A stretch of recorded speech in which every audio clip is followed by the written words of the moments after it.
is doing it, Ma. Say hello, baby. Hello. Say hello. Yan, ngumiti siya.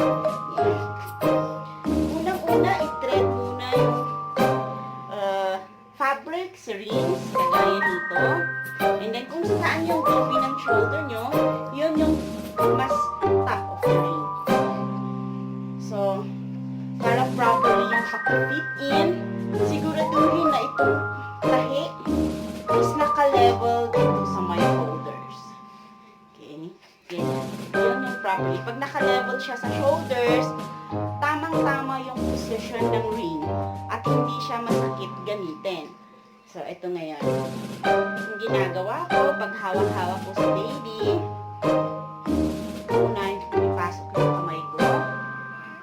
And then, papasok ko sa aming dalawa.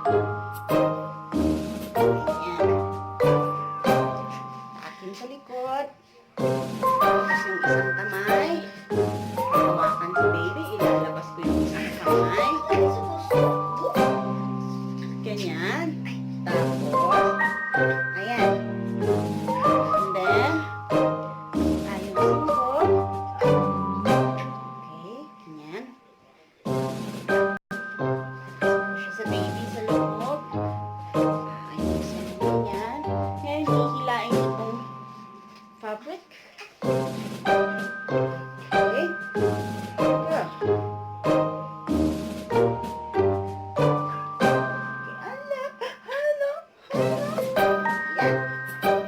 Yan ang unang position. Yung pahiga sa baby. Okay. Yung tahi dito. Yung first tray niya, at least nakakipin hanggang sa likod, hanggang sa ilalim. Covered yung kanyang bum. Okay. Yung pangalawa, kung papatayuhin naman siya, release lang konti. Ayan. Position si baby, ganyan. Ayan. Nakaposition siya pabigat. Okay. And then, konti. Ayusin yung bum ni baby.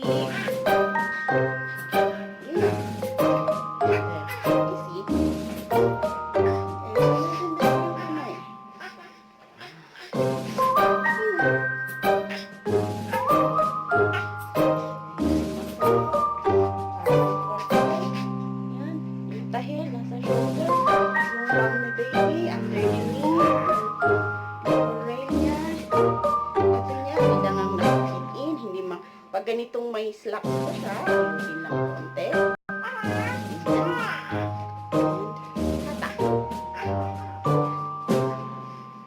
Pareho na kaming comfortable.